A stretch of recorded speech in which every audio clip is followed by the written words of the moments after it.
más al final.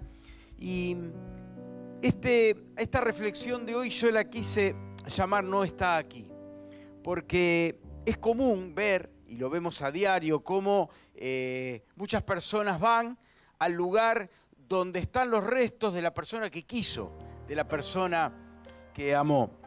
Y de hecho esto se cumple también con los líderes religiosos que a lo largo de la historia han sido recordados y venerados y seguidos por muchos. ¿Y cuántos van, tal vez en viajes turísticos, tal vez en viajes religiosos, a recordar a aquellos que han sido referentes de alguna manera? Pero nosotros no tenemos identificada ningún lugar para Jesús, porque es intrascendente. Si alguien supiera y nos dijera, miren, se ha podido hallar, este fue el lugar donde Jesús fue sepultado, a nadie le importa, porque no hay nada de él ahí. Fue un paso fugaz porque Él está vivo, y esa es la gran satisfacción que tenemos. Y justamente Matías y Ruth van a dar ese mensaje. No van a proclamar las virtudes de un muerto, van a proclamar las virtudes del que vive y del que vive por los siglos de los siglos. Amén. Aprovecho de decirles que ellos están allí en la mesita, tienen presentaciones de ellos, Matías y Ruth, también folletos de otros misioneros. Aquí atrás hay información, hay una tarjeta personal, también hay a la venta algún material misionero. Nos podemos acercar al terminar la reunión, informate, tomá esa información, orá, porque como bien ellos decían, tal vez el Señor te llame. Y tal vez hoy no lo esperes, como no lo esperaba Matías, como no lo esperaba Ruth, como en su momento el pastor Juan tampoco se lo imaginaba, y hasta él nos contó su testimonio de que fue hasta un poquito reacio a ese llamado de Dios, porque Él nos sorprende, y tal vez Él te sorprenda y te está esperando en sus filas.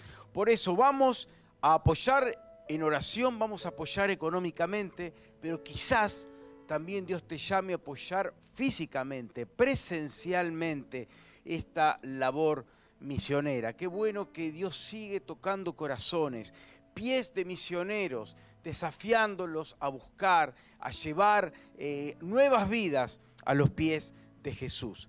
Así que vamos a llevarnos este compromiso de oración para orar por Ruth y Matías, por lo que les resta todavía, por lo que va a ser sin duda un impacto el estar allí, porque como ellos bien decían, más allá del llamado poderoso, hay afectos, hay cosas que quedan aquí y que sin duda no va a ser fácil.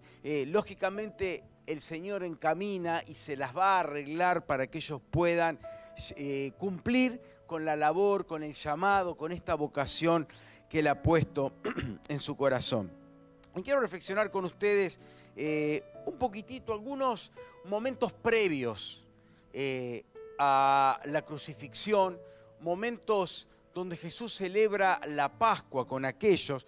No sé si todos saben, a veces uno le dicen Pascua, asocia con el huevo de Pascua, en algunos casos el conejo, en algunos casos la rosca. Siempre nos entra por el lado gastronómico, lo religioso, ¿no? Sobre todo a los argentinos. Pero a veces son, y a veces pasa intrascendente, cuando en realidad para un cristiano la Pascua debería ser mucho más relevante que la Navidad. En ningún momento somos llamados a recordar el nacimiento de Jesús. Es nada más un paso necesario para que Él fuera en todo semejante a nosotros, para que Él viniera a este mundo, no descendiera con 30 años, apareciera del cielo, sino que fuera en todo semejante a nosotros. Pero no somos llamados a recordar su nacimiento, somos llamados a recordar su muerte y resurrección poderosa allí en Pascua. Entonces yo quiero con ustedes, si proyectamos, Juan, la primera lectura, que yo a este punto lo llamo una cena con amigos. Lucas 22, 14, 15 nos dice que entonces Jesús, que ya habían preparado un lugar, ya había preparado un lugar especial con los suyos. Él está allí reunidos con sus seres queridos. Y Él les dice, ¿cuánto he deseado comer con ustedes esta Pascua antes de padecer? Les estaba diciendo dos palabritas acerca de la Pascua. El significado de la Pascua, el Pesaj, es pasar de largo. ¿Por qué? Porque en el Antiguo Testamento, ustedes quienes han leído un poco, a veces han visto una película de las 10 plagas, ¿no? Que fueron en realidad 10 llamados, 10 oportunidades. A veces vemos plaga, vemos muerte, vemos sufrimiento, pero en realidad fueron 10 oportunidades que Dios le da al pueblo de Egipto a través de Moisés para que dejen de salir a su pueblo, que dejen de salir al pueblo al pueblo judío que había quedado prisionero. Después de muchos años, de 400 años, estaban siendo verdaderos esclavos, aunque inicialmente lejos había sido esto así, pero con los pasos de los siglos habían terminado así.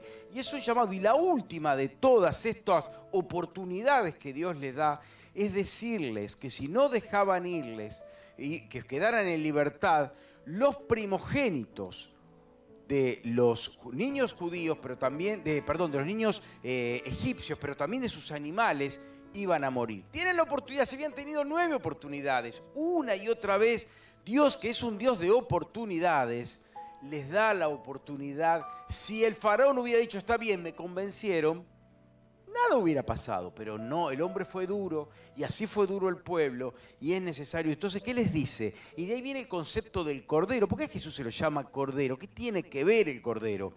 Porque el cordero era el animal que debía ser comido en la Pascua, en el Pesaj, debía ser comido un animal sin defecto, debía ser comido rápidamente, hecho a la brasa, con hierbas amargas, en familia, debía ser comido ahí. Y la sangre de este animalito, luego de ser muerto, debía colocarse en el dintel de la puerta, como un símbolo, como una marca, que esto tenía una connotación espiritual dirigida a Cristo, porque todo lo que se hace en el Antiguo Testamento, los sacrificios, las ofrendas, miraban hacia adelante, hacia la muerte de Jesús.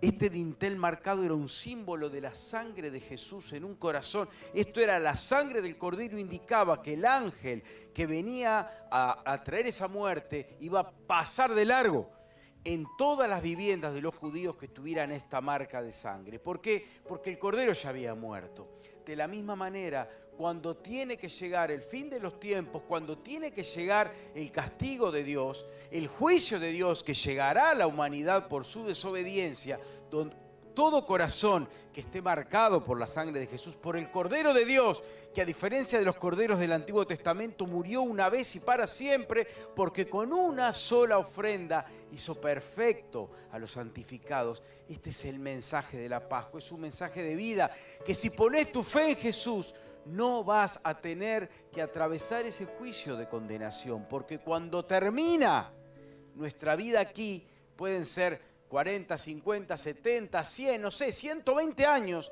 tu vida se termine aquí, tu vida física, hay existencia eterna. Pero que esa existencia sea vida eterna o condenación eterna va a depender de la decisión que hagas en esta vida. Que marques el dintel de tu corazón con la sangre del Cordero Jesús, o que sigas endurecido, como indiferente, siguiendo caminando por esta vida, guiándote por los parámetros de este mundo, como hicieron tantos, y como hicieron también los judíos también, que nunca llegaron a entender lo que tantas veces se les explicó. Prefirieron resistir las oportunidades que Dios le dio, que fueron muchas. Dios te da oportunidades, siempre da oportunidades. Tristemente, las dejamos pasar una y otra vez. Más tarde, más adelante, después, hay tiempo. Dios es para los que se están por morir, para los ancianos, para los enfermos. No es para mí, que estoy bien, que estoy sano, que estoy fuerte. Y siempre digo, me han escuchado decir muchas veces, que el COVID nos dejó una enseñanza, que nadie es dueño de su presente. Tengas la edad que tengas, podrías haber sido muy joven, y cuántos con los jóvenes que se fueron. Por eso nadie es dueño de su presente, de su futuro, tampoco de su pasado. Solo podemos decidir en nuestro presente. Hoy es el día para decidir. Y la Pascua nos habla de eso. Si bien ahí leímos de muerte, también habla de vida. Porque todos los que se acercaron a obedecer a Dios y marcaron ese dintel fueron libres. Y de la misma manera, si tomás una decisión por Jesús, la Pascua te habla de vida, de que todo el juicio de Dios pasa de largo porque ya cayó sobre alguien. No te perdona arbitrariamente, cayeron sobre los hombros de Jesús. En esa Pascua, ese viernes de crucifixión. Pero vamos a la primera situación, una cena con amigos. ¿Cómo he deseado con ustedes comer esta Pascua antes de padecer? Jesús ya sabía, y de hecho se lo había dicho al menos 3 veces a sus discípulos, que él iba a morir y que iba a sufrir y que iba a ser una muerte cruenta. Jesús lo sabía perfectamente y sabía que le quedaban escasas horas de vida. Y no era solo el hecho de la muerte, era lo que iba a tener que pasar. Al punto que él en Getsemaní diría un ratito después, si es posible, le dice al Padre que pase de mí esta copa, que pase de mí este sufrimiento. Y él sabía lo que le venía. Ahora, ¿qué es lo que le dice a sus discípulos? Vengan y lloren conmigo. Le dicen, estoy mal. O le dicen, miren, quiero tener un momento a solas. Coman ustedes, porque yo quiero estar en paz. No quiero que me perturben. No, él le dice, cómo he deseado, cuánto anhelo, cuánto deseo pasar este tiempo de intimidad con ustedes. Qué bárbaro, está por morir, sabe lo que le espera, pero no piensa en él, piensa en la gente que quiere, que ama. Porque a Jesús siempre le importó tener intimidad con aquellos que amaba. Y sabes, a vos y a mí, Jesús también nos ama. Y quiere tener intimidad con cada uno de nosotros. ¿Cuántas veces vas tan apurado por la vida que no hay tiempo? Tal vez sos cristiano, pusiste tu fe en Él, pero estás tan acelerado en el día a día, en el trabajo, en los problemas, en las noticias, en el dólar, en la inflación. Hay tanto para hacer que no hay tiempo para dedicarle a Jesús. Pero cómo Jesús se las arregló para estar siempre con los suyos, cómo se apartó el tiempo, aun cuando la multitud lo asediaba en su año de fama, de popularidad, él se arreglaba para irse un ratito con los suyos. Siempre buscó la intimidad con los que amaba.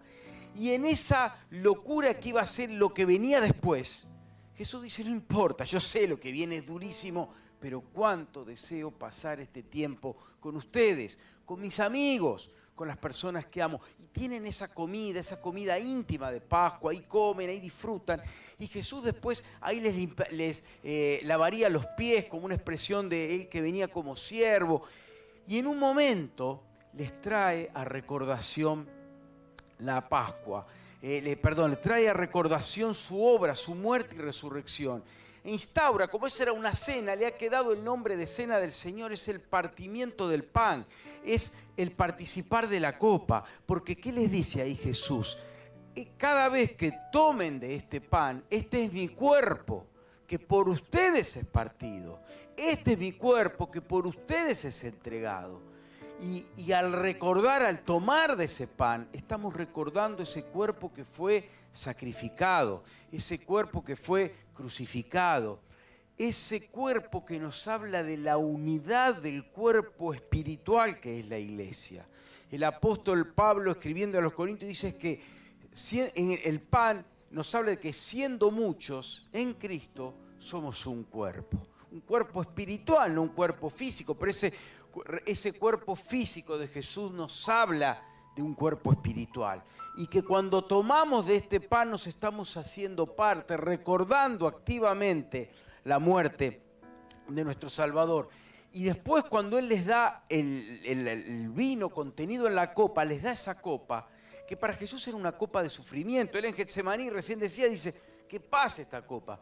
Pero para nosotros es una copa de bendición, somos bendecidos en Cristo Jesús. Cuando tomás esa copa, estás recordando, estás anunciando la muerte de Jesús, que Él murió, que resucitó y que tiene vida, que la muerte no le pudo contener. Por eso antes de seguir avanzando, yo quiero que participemos del pan y de la copa, como en esa recordación, cuando Jesús ahí terminan de cenar de acuerdo a lo que la Pascua judía establecía. Él hace este espacio especial y les dice, miren, yo quiero que me recuerden de esta manera. No quiero que me recuerden de otro, quiero que me recuerden clavado en una cruz. Quiero que me recuerden, y cada vez que lo hagan, cuando yo ya no esté en el pan y de la copa, van a recordarme y la muerte del Señor anunciarán hasta que Él venga. Y este es un encargo, una institución que Jesús dejó para cada uno de nosotros, no solo para sus discípulos, sino para los que vendrían después. Tomó ese pan lo bendijo, lo partió y se los dio. Una secuencia tan común en él. Tomaría, hace una bendición sobre ese pan, luego lo parte y luego se los entrega para que todos ellos participen. Y esto es lo que vamos a hacer ahora mismo. Y como los tenemos de visita, los vamos a hacer trabajar a Ruth y Mati. Yo les voy a pedir, salgan un ratito ahí de la mesa, se acerquen aquí para que ellos distribuyan. Les voy a pedir a uno de los dos que bendiga el pan y luego lo repartan. Uno va a ir a una fila hacia allí, el otro a la otra fila. Así que elijan la fila que prefieran, acérquense hasta aquí. Y yo te pido que no sea una rutina tomar el pan y la copa, sino que lo hagas con acción de gracia. Y hoy con el énfasis que da el saber que en una Pascua como la que hoy recordamos, uno ahí de cada lado, como una Pascua como la de hoy, Jesús murió, pero también resucitó. No tiene sentido tener un crucifijo con Jesús clavado, porque Él no está ahí. El símbolo de la Pascua es una cruz vacía y es una tumba vacía, no un Jesús crucificado con cara sufriente, inmóvil, incapaz de hacer algo, sino una tumba vacía, porque el que estaba ahí resucitó poderosamente. Las otras tumbas quedaron vacías porque los crucificados quedaron bajo tierra y sus huesos siguieron el camino de todos, pero el del medio, el que estaba allí, esos huesos volvieron a la vida, ese cuerpo volvió a la vida. Por eso Pascua nos habla de una cruz vacía y de una tumba vacía. Así que no sé quién de los dos va a bendecir, Ruth y tal vez, y después a Mati le damos bendecir la copa. Gracias te damos, Señor. Gracias, papá, por ese privilegio, Señor, que tenemos en ti, Señor. Gracias por morir, Señor, en la cruz por nuestras vidas. Gracias, papá. Te alabamos y te bendecimos, Señor, en esta mañana. Bendecimos, Señor, el pan, Señor. Bendecimos, Señor. Gracias por ese sacrificio. Gracias por darlo todo, Señor. Por amor a nuestras vidas, por amor a nosotros. Gracias, papá. En nombre de Jesús. Amén. Así que van llevando el pan allí. Cada uno va a ir tomando y nos vamos a ir esperando, ¿sí? Nos gusta hacer así, esperarnos para todos juntos a la vez participar. Y hablábamos de la intimidad con Jesús, ¿no? Por ahí cuando tomes el pan, ten un tiempito de intimidad con Él. Decirle gracias, Señor, por lo que hiciste. Y tal vez pueda ser el comienzo que en la semana empieces a tener cada día un tiempito de intimidad con Dios. Un tiempo con Jesús, tal vez a través de un tiempo devocional de reflexión a la mañana. A mí me gusta la mañana, pero puedes hacerlo en cualquier momento. Oración, permitir que Dios te hable, que el Espíritu te hable a través de la palabra, te hable en oración. Puedas, en lugar de vivir corriendo o dejar un ratito orar nada más que para comer unas palabritas rápidas, hacete un tiempo aparte, porque el Señor quiere intimidad. Como en esa cena que estuvieron, la última que tendría Jesús con ellos en esta vida, antes de morir y resucitar, ese momento especial donde Jesús no pensó en él, no les empezó a traer carga y decir, miren, por culpa de ustedes, pecadores, yo hago esto. No, no, no. Él buscó un tiempo de intimidad, un tiempo de compartir, un tiempo íntimo, un tiempo personalizado como lo quiere con cada uno de nosotros. Él quiere un tiempo personal con vos, cada día, cada momento.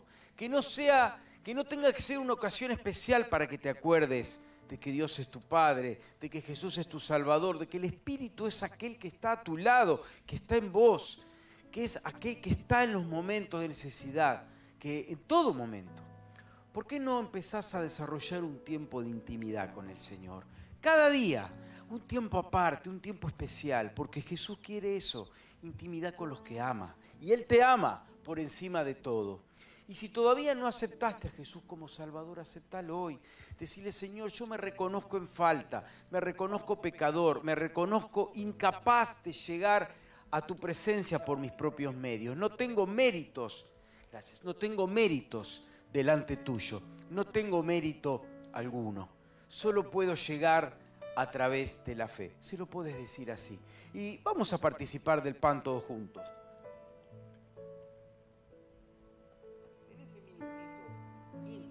íntimo con Él.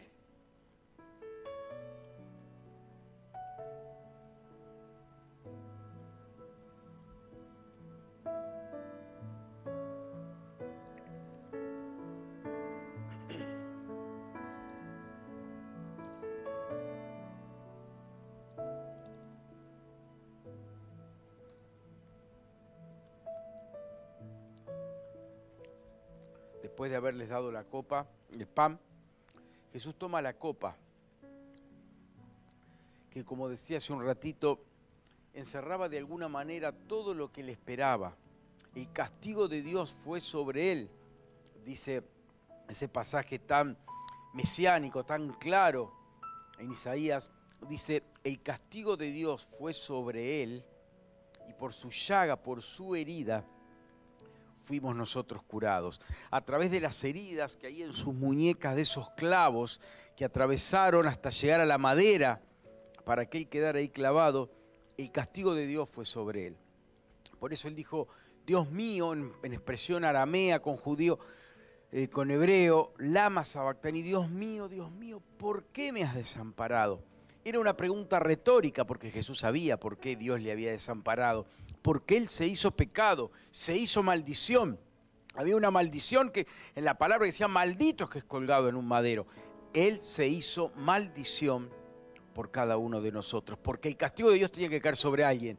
Como antes caía en un cordero, cayó ahora en el Cordero de Dios que quita el pecado del mundo, en palabras de Juan el Bautista. Así que esa copa, que para Él fue de dolor, de angustia, de abandono, de soledad, para nosotros es de bendición. Todo lo contrario, para Él fue amarga, para nosotros sabe a bendición. Así que les voy a pedir a Mati que por favor bendiga la copa y dé gracias por la copa, como ese símbolo de las bendiciones que como cristianos hoy podemos disfrutar.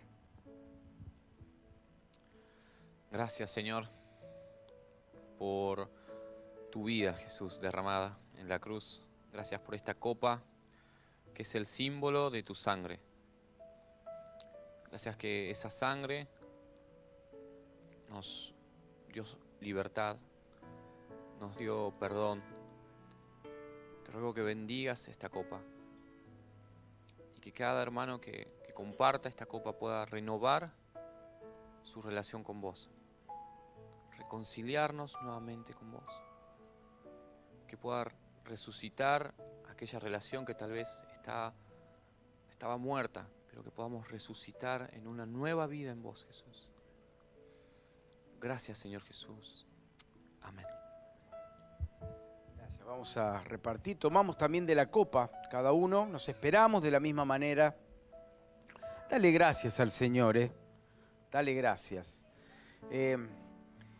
Muchas veces el gran contenido de nuestras oraciones es pedidos. Pedimos, Señor, dame, Señor, quiero, Señor, necesito, dame, quiero, necesito.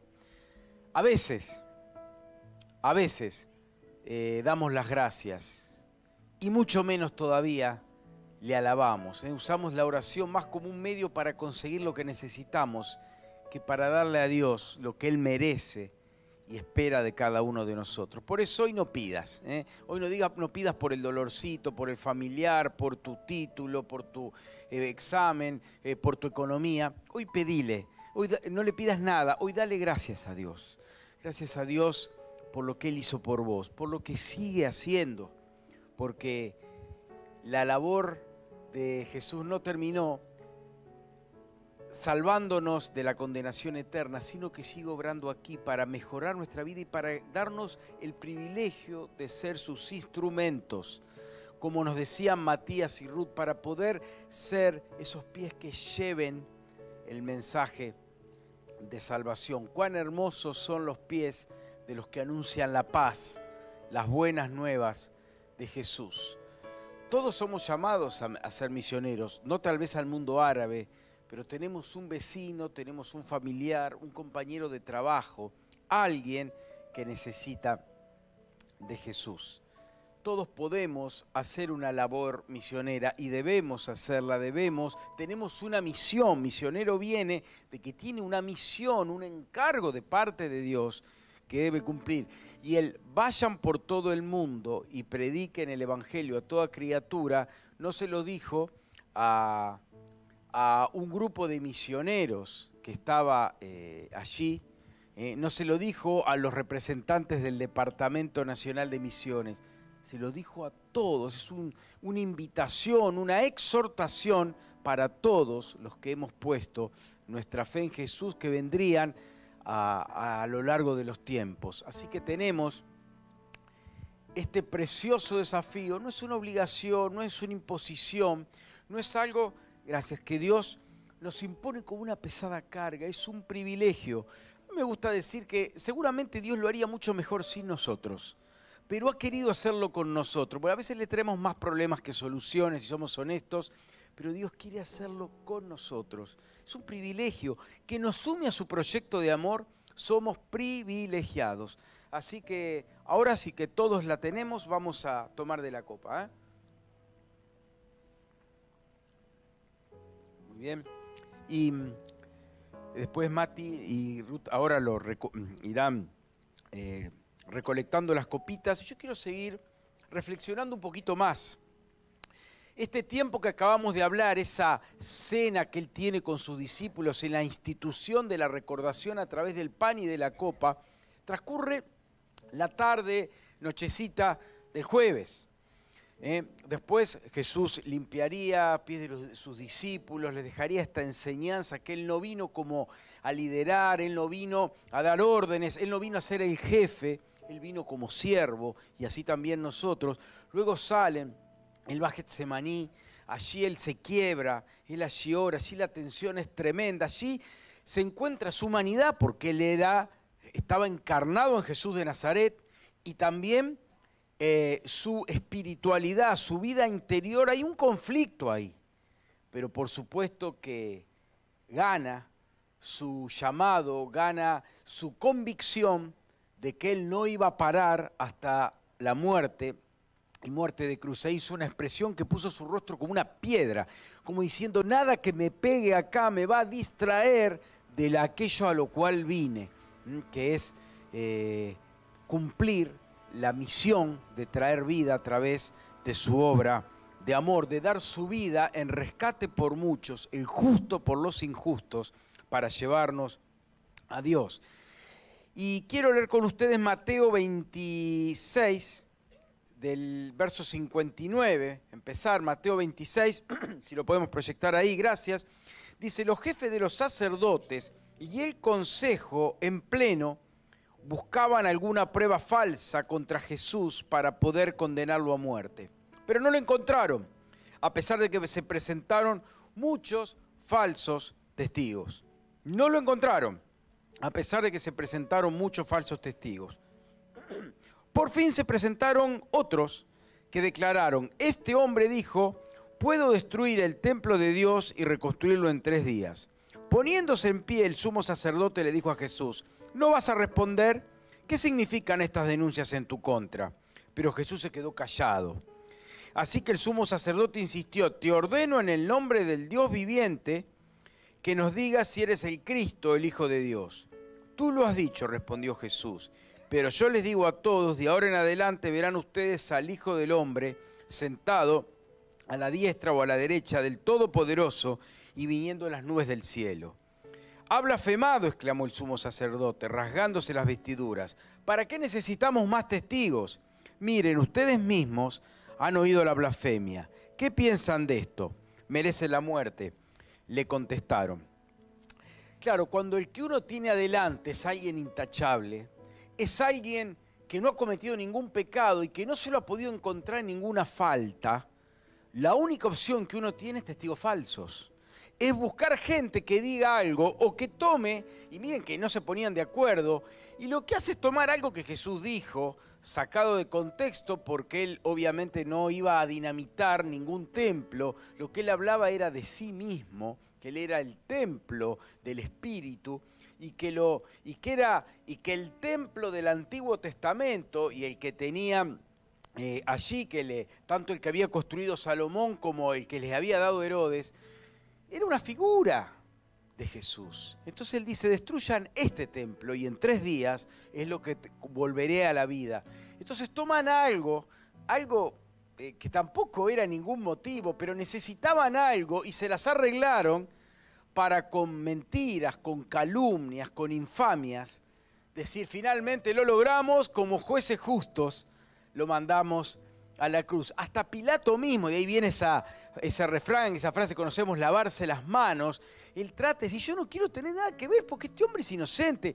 El mismo romano, con toda la inmoralidad que el imperio romano tenía, y Pilato no era ningún inocente precisamente, pero este hombre lo razona y dice, no tiene nada, no hizo nada, démosle unos latigazos y ya está.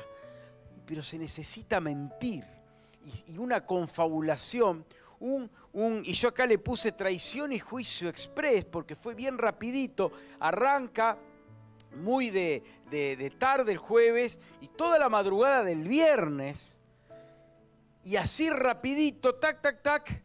Ojalá nuestros juicios fueran un poquito más rápidos, que imitaran. Este fue por demás, así nomás. Fue un juicio casero, hecho a las apuradas, porque el objetivo no era establecer justicia, el objetivo era crucificar a Cristo, era decir que Jesús era culpable. Ese era el único objetivo, no evidenciar inocencia o culpabilidad, sino a partir de la base, a la inversa de cómo debe ser, como es la jurisprudencia, que se parte que la persona es inocente, hay que demostrar su culpabilidad. Acá se parte de que es culpable y hay que demostrar esa culpabilidad para, por la vía pseudo legal, mandarlo a la cruz. Y eso es precisamente lo que hacen, porque Jesús no tenía nada. Dice en la carta a los Hebreos que Él era en todo semejante a nosotros, pero sin pecado. Parece ese pero es un abismo. Era en todo semejante a nosotros, pero con una diferencia abismal. Era sin pecado, porque vos y yo hemos transgredido a Dios. Y pecado, claro que significa muerte, abuso, violación, esas cosas aberrantes que vemos, pero también significa mentir. ¿No mentiste nunca? Aunque sea una vez. Mirá que las mentiras no tienen color, no hay blancas ni negras. Las mentiras, mentiras son. Mentiritas, mentiras y mentirotas, pecaditos, pecados y pecadotes. No hay graduación, todos, todos. No amás a tu prójimo como a vos mismo, ese desconocido, a ese vecino insoportable, no lo amás como a vos mismo, pecado, ya sos pecador. No podés amar a Dios con todo tu corazón, con toda tu mente y a tu prójimo como a vos mismo. Si no podés hacer eso, sos pecador. Yo lo soy, vos lo sos, todos lo somos, todos, sin excepción, necesitamos de Jesús. No es una cuestión para los delincuentes de la televisión, claro que ellos lo necesitan, pero vos y yo también. Aunque humanamente seamos intachables, aunque la gente nos ponga de ejemplo, no estás a la altura de los estándares de Dios, aunque sí puedas estar a los del mundo que nos rodea, pero ninguno está delante de los estándares de santidad de Dios. Solo uno se encontró, Jesús. Él fue el único digno, Él fue el único santo y sin mancha. Por lo tanto, el único inocente, justo que podía dar la vida por los injustos. Se necesitó de un juicio tramposo, se necesitó de una artimaña para poder declarar a Jesús culpable. Y así fue. Y así es la justicia de los hombres, así es el sistema. Por eso el sistema judicial humano es totalmente falible. Solo hay una justicia que es infalible, que es la justicia de Dios. La jurisprudencia del cielo es infalible. Porque a diferencia del mejor de los jueces, Dios tiene todas las pruebas, conoce todas las intenciones del corazón y tiene una radiografía de cada ser humano que está en el banco de los acusados. Y Él es el único que puede hacer una justicia, y permítanle la redundancia, una justicia justa, una justicia 100% justa. Porque la justicia, aunque parezca contradictoria en su significado, la justicia humana es una justicia injusta. La justicia de Dios es una justicia justa. Una traición y un juicio exprés fue necesario para que el único que era justo, para el único inocente, fuera declarado culpable. Y Él pagó tu culpa y la mía. Esa cruz no era solo pesada porque era una madera dura.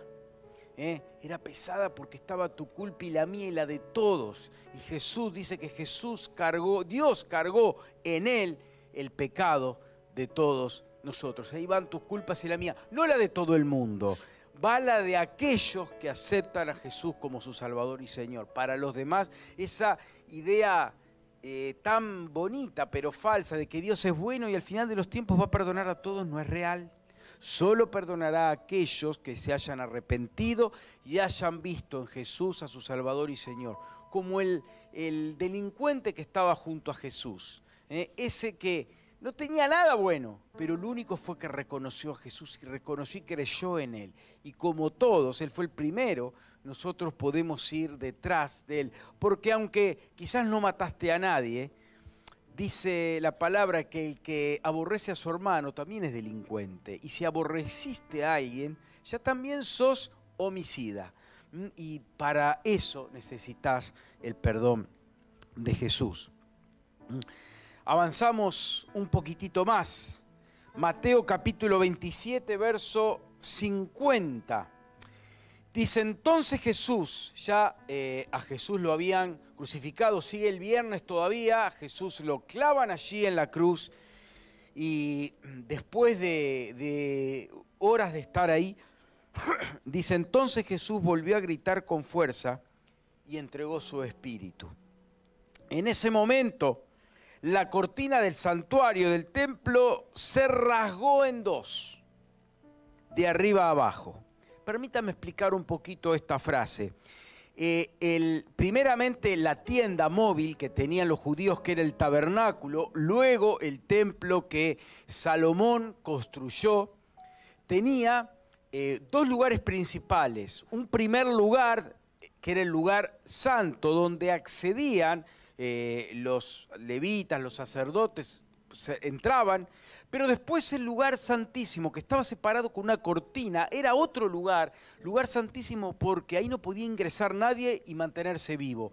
Solo lo podía hacer el sumo sacerdote, solo una vez al año en la fiesta de las expiaciones, y debía seguir un ritual rigurosamente establecido. Una sola vez al año podía él entrar, y los demás estaban en la expectativa a ver si salía, porque donde transgrediera en algo no salía más.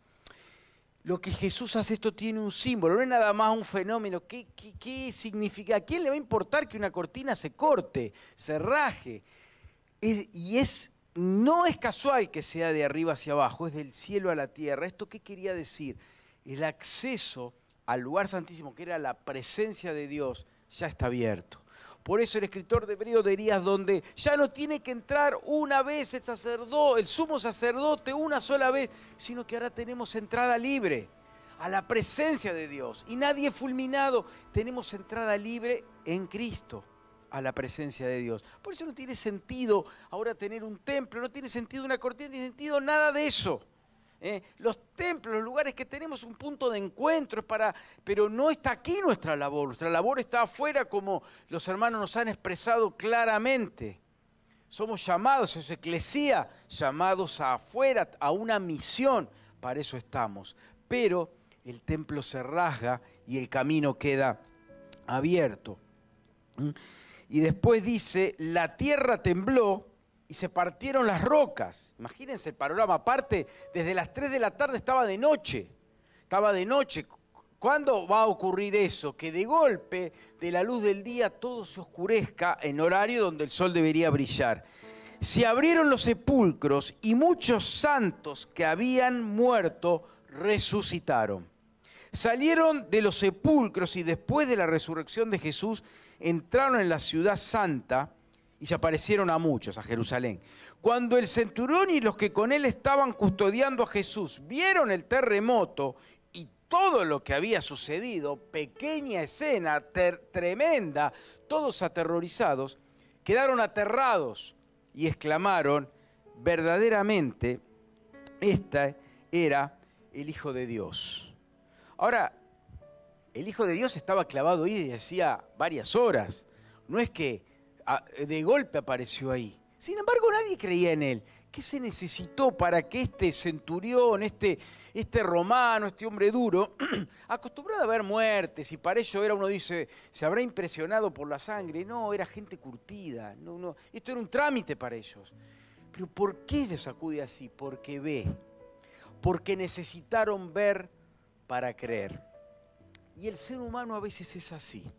Necesitamos una evidencia contundente, quizás no un terremoto, quizás no rocas que se partan, quizás no resurrecciones, pero necesitamos ver, necesitamos tocar. Por eso las religiones necesitan de una estatuilla, necesitan de una estampa, necesitan de una imagen. Hay que poder tocarlo, hay que poder agarrarse, porque si no, no puedo creer. Es más fácil creer en lo que tocamos, en lo que podemos ver, que en lo que no podemos tocar y en lo que no podemos ver. Y muchas veces es así. Nuestra vida es así. ¿Cuántas veces necesitamos? A veces necesitamos, como me gusta decir, el combustible a milagros, ¿no? Necesito mi milagrito, Señor, ando medio planchado, a ver si puedo ver una sanidad este domingo que me levante un poco el ánimo.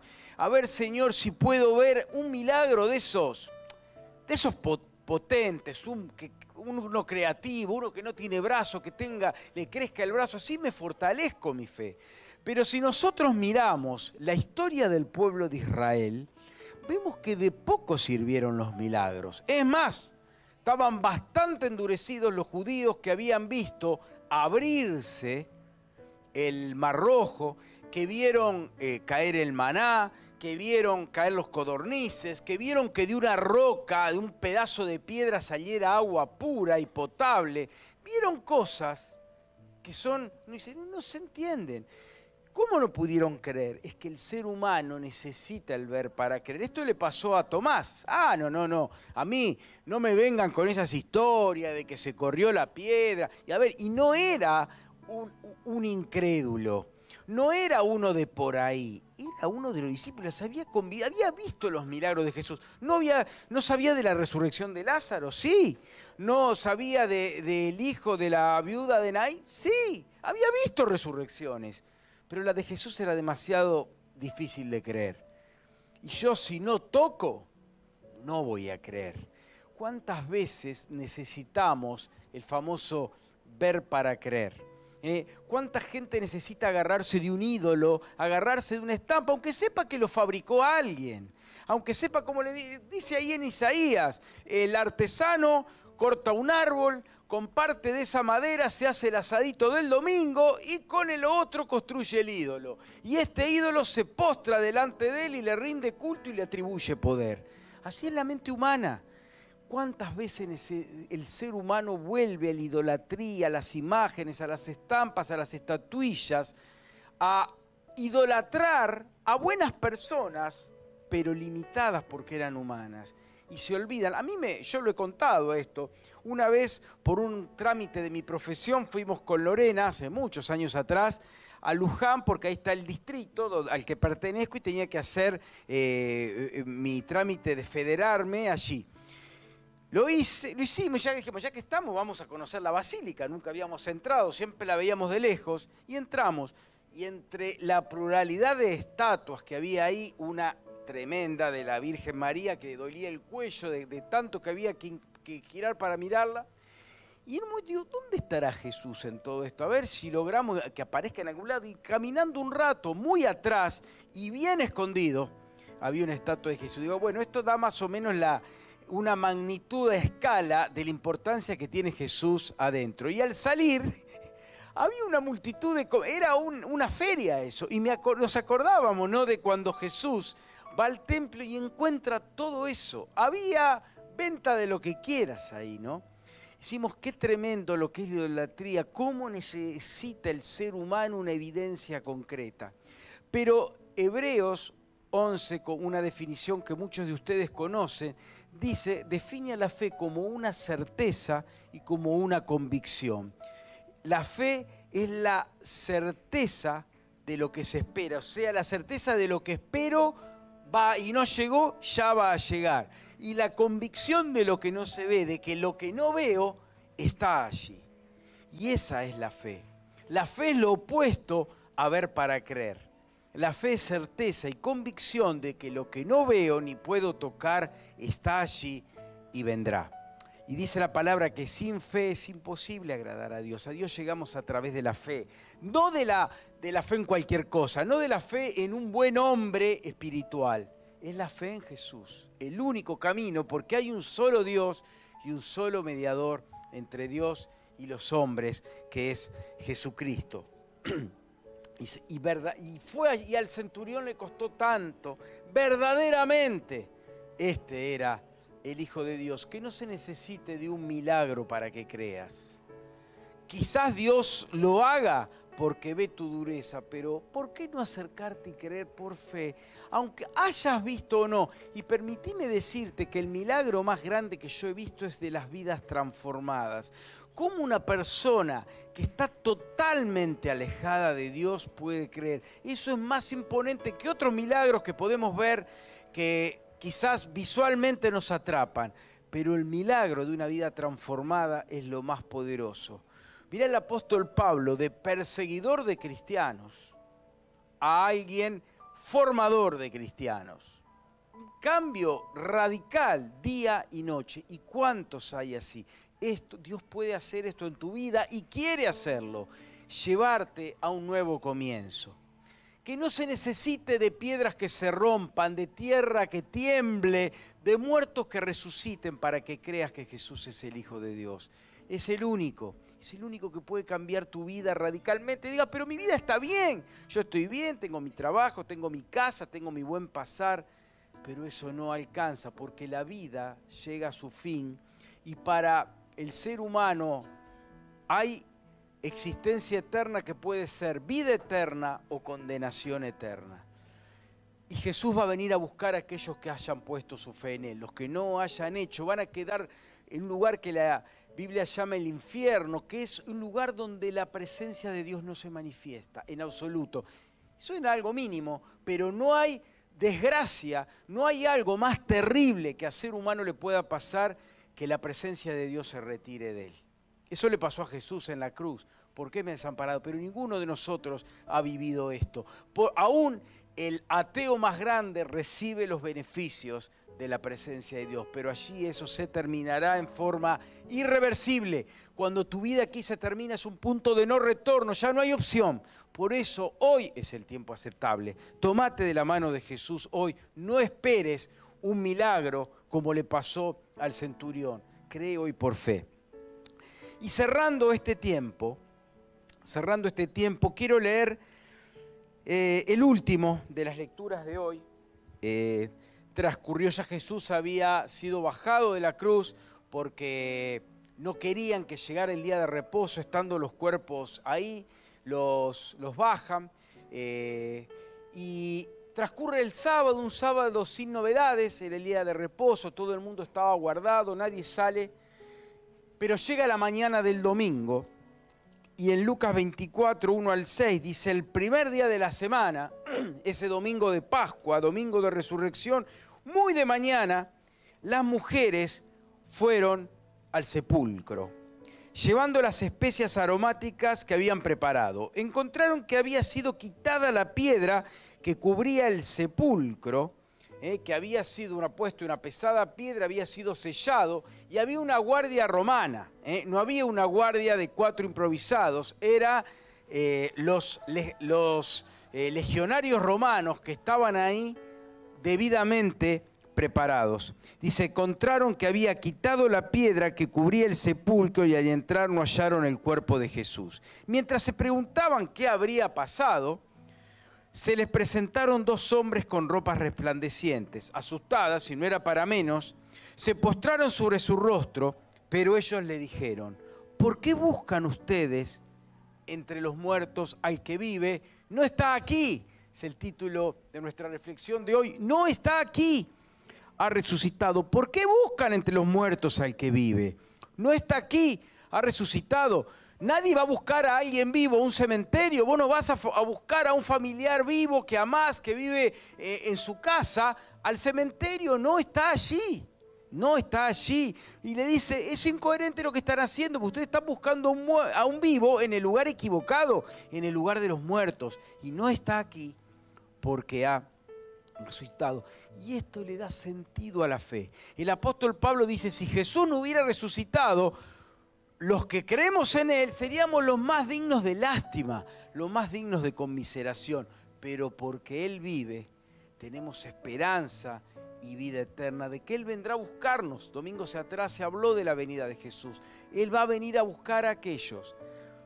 No como equivocadamente se dice, como ladrón en la noche. Nadie espera un ladrón. Él va a venir a buscar a los que le esperan. No viene a robar nada. Viene a llevarse lo que es de Él. Viene una mañana sin nubes y viene en persona. No manda intermediarios. Él viene en persona a buscar a los suyos. No como ladrón en la noche, sino como el esposo que viene a buscar a su esposa. Ningún ladrón anticipa su robo. Jesús anticipó su venida. Él no viene a robar, Él viene a buscarnos. Y esa es la esperanza que tenemos y le esperamos a Jesús, al esposo que viene a buscar a su esposa, Jesús que viene a buscar a su iglesia, a sus hijos. Pero Jesús no está aquí.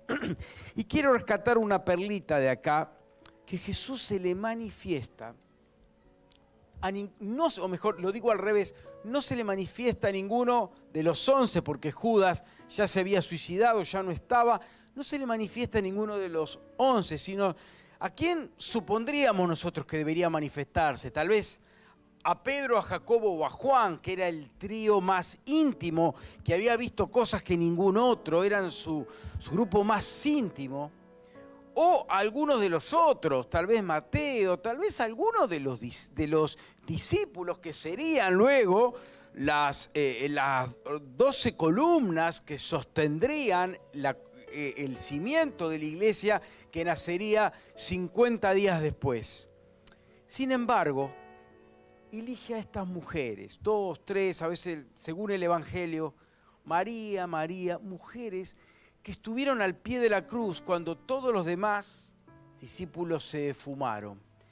Y mientras estaban llorando sus penas los discípulos, estas mujeres de fe van ahí, no saben lo que se van a encontrar, un poco atemorizadas porque era de noche, ahí van, su fidelidad sigue y el premio a su fidelidad es que pueden ver, tienen la primicia que no tuvo ninguno de sus discípulos, de que Jesús resucitado con un cuerpo de gloria se dirija primero a ellos.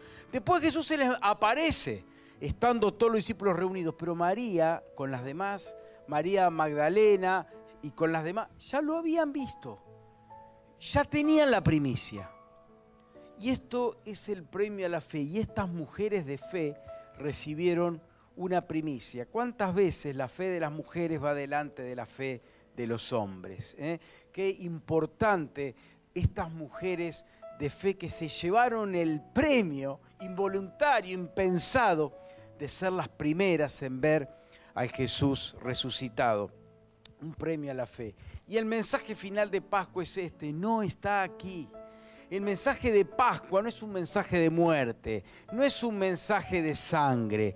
Formó parte como una necesidad, pero el mensaje de Pascua es un mensaje de vida. Es un mensaje de sepulcros vacíos y de corazones llenos. Es un mensaje de cruces vacías y corazones llenos de esperanza. Ese es el mensaje de la Pascua. Ese es el mensaje que tenés que compartir.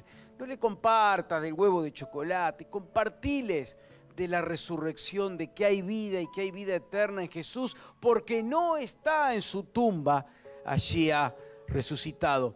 Si vas un día a Jerusalén y te dicen, acá está la tumba de Jesús, primero es difícil de creerlo. ¿Quién lo sabe? Vamos a suponer que te digan, mirá, por una tecnología de ultra avanzada la encontramos. Es esta. ¿A quién le importa? Ya no está ahí. Es un hecho meramente histórico, carente de valor. Porque Jesús está en tu corazón y en el mío. Ahí está. Él está alojado allí, pero no está muerto, está vivo y confiere vida. El primer Adán en el Edén trajo la muerte, trajo la condenación. El postrer Adán, Jesús, no solo que está vivo, sino que es espíritu vivificante, puede conferirte vida. Poné la fe en Jesús, no esperes más. No sos dueño de los minutos que vienen, sí sos dueño de este momento. Tomá tu decisión por Jesús ahora. Y quienes ya los hemos hecho, tenemos el compromiso de vivir vidas de acuerdo al que lo entregó todo por nosotros y reflejar a Jesús cada día, la luz de Jesús, reflejarla en nuestras vidas. Yo te animo a que nos pongamos de pie. Y quisiera después que el grupo de alabanza elija cuál de las canciones que cantaron hoy, que fueron todas tan apropiadas para este momento, que no sé con cuál quedarme, cualquiera que ustedes quieran. Fueron hermosas, hablando de Jesús. Las tres hablaban de Jesús como rey. Cuando puso el cartel, Rey de los Judíos, Jesús no vino para ser un rey político. Jesús no vino para instaurar su reino en la tierra. Él vino para un reino espiritual. Sus mismos discípulos le preguntaban, ¿vas a restaurar el reino de Israel en este tiempo? Y le dice, no entendieron nada. Yo no vine a un reino que se construye con armas, con espadas, con propiedades, con tesoros, con palacios. Mi reino es espiritual. Vos y yo tenemos la responsabilidad de extender el reino de Dios en este mundo y en esta tierra. Oremos a Dios. Señor, te queremos dar las gracias. Gracias. Y antes de avanzar más, Señor, queremos agradecerte por este tiempo precioso que pudimos compartir. Gracias, Señor, porque tenemos este precioso regalo de la vida eterna. Gracias, Señor. Gracias. Gracias porque Jesús lo pagó todo para que hoy tengamos vida.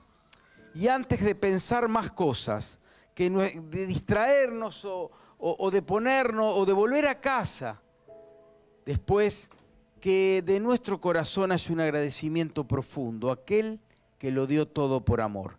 Te damos las gracias, Señor, y te bendecimos en el nombre de Jesús. Pero antes de que tengamos esta alabanza, ustedes están escuchando